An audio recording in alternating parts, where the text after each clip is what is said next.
This video is not for tutorial purposes. This is merely a record for my build process. Thank you for watching. So what's going on here is I'm removing the screws that are behind the rubber seal on the door. These screws hold in the track at which the rubber seal is held onto.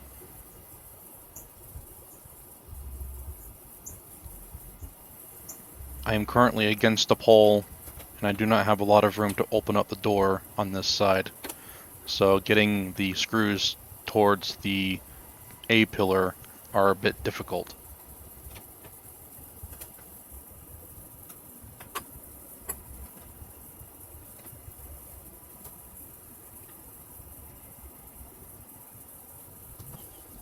This is when I start to realize that the track is longer as one piece.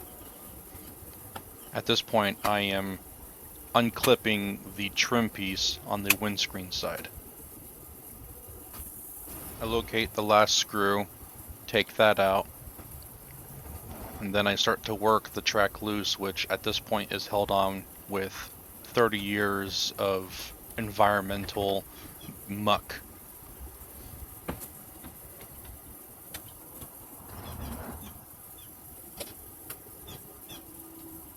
Underneath this track is the screws that hold on the trim. It is layered.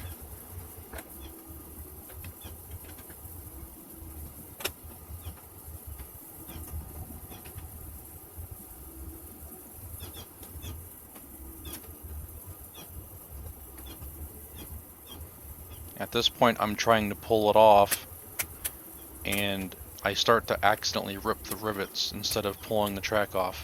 There is nothing holding on except for the 30 years of muck.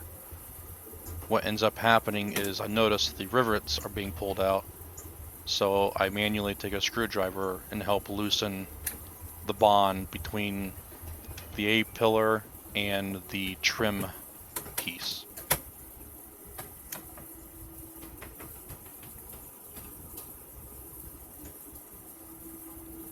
There are 3 plastic clips in which that A-pillar trim piece clipped into.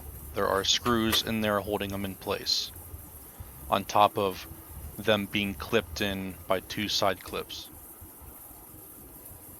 At this point, I take 2 thin picks with a curve on it to get underneath and press in the tabs that hold it in.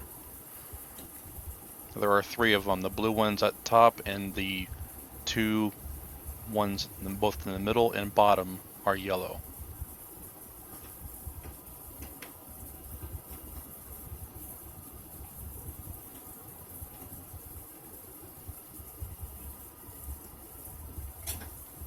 During this process, I put all the screws back into the plastic clips as to not lose them.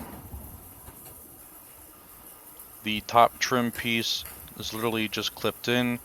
I'm pulling down towards the windscreen and it is coming off very easily. Just a matter of pulling down and out. I'm pulling the top trim piece down towards the windscreen. It is purely clipped in, nothing else holds it. It was quite easy to pull this up. Here, this is the driver's side, performing the same thing just done on the passenger side, removing the screws that hold in the rubber trim piece. At this point, I had gotten better at doing what I was trying to do, and this side goes a lot smoother.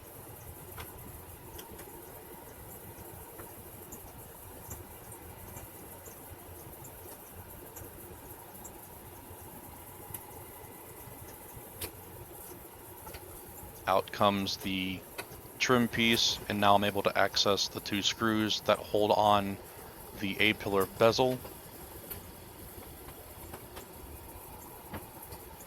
Just like before, I am pulling the trim off of the 3 clips that are mounted on the A-pillar.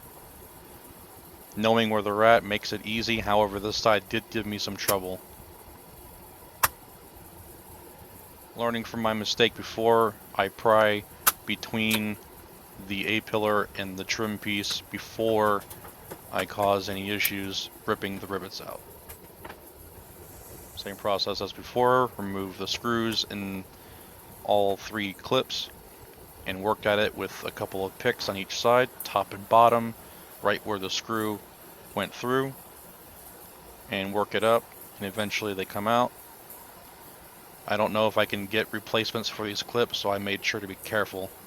I ended up being 100% successful in retrieving all 6 clips on the car. Same orientation as before, top one is blue, bottom 2 clips are yellow. Added note, the clip goes towards the windscreen and the screw side is towards the outside. I would not recommend doing this with a couple flathead screwdrivers. Doing this practice on the donor car, I had actually broken one of them because the wedge on a flathead screwdriver was too aggressive and broke the plastic.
With all 6 clips removed, I placed everything together in one bag. They all had the same size screw.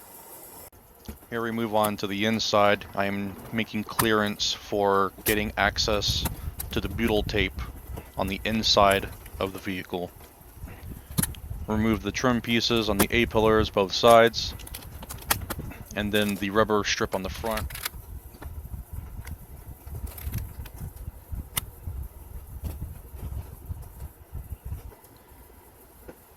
The camera was not adjusted, however, at this point I am removing the visors and the visor clips.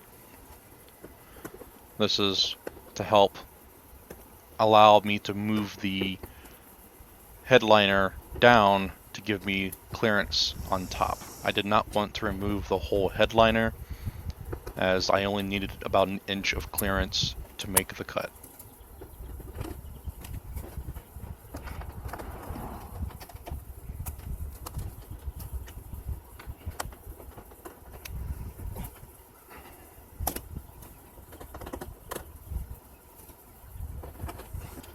At this point, I'm removing the dome light assembly, or the reader light. It was just 2 screws underneath the plastic lenses and a 1 connection. I partially put it back together so that I don't lose the pieces.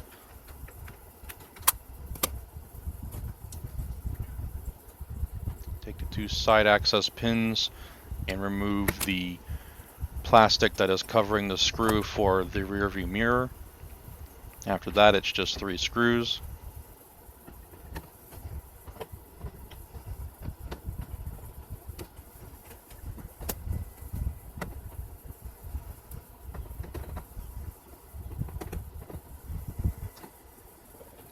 The part that I'm working on now is also underneath where the rear view mirror is. It is a black push pin clip.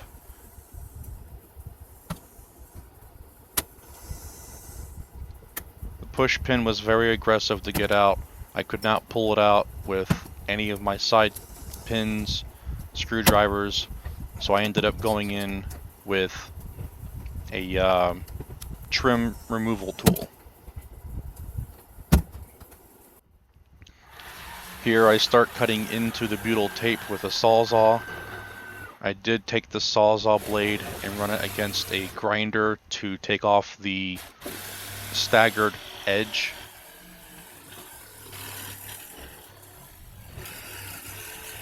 The hardest part is getting it started, getting the blade through the butyl tape and onto the other side. Once you get it onto the other side, you're able to cut along and it moves pretty seamlessly.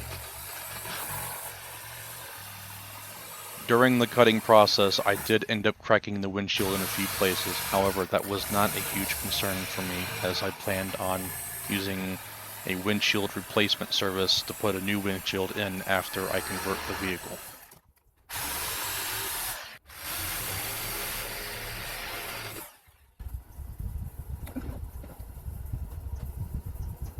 Considering this was my first time, I was trying to find the best way to get along the roof. I found myself in a very uncomfortable position trying to cut along the top. However, later I did try from the outside and found much more success.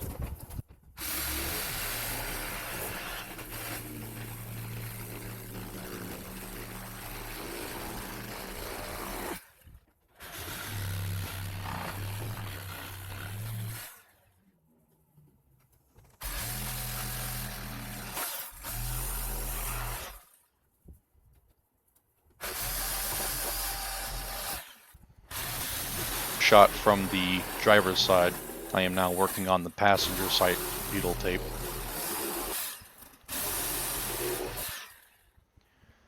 Window replacement professionals use a similar tool to a Sawzall, but it has a much shorter throw, and so the tool is special made for this job so that you're not running into the trim along the roof and there's not as much movement, causing a higher potential for cracks. I had already cracked the windshield, so I was not worried at this point. However, only the left side was severely cracked. The rest of it went real smooth until the very end, which cracked.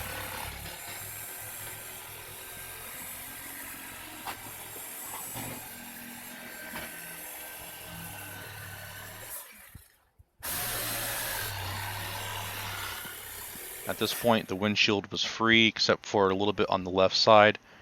Therefore, I lifted it up and pulled the butyl tape directly and freed the windshield the rest of the way. At this point, it was just a matter of grabbing the windshield top first, then grab the bottom, lift it out. Came out as one big piece, no problems.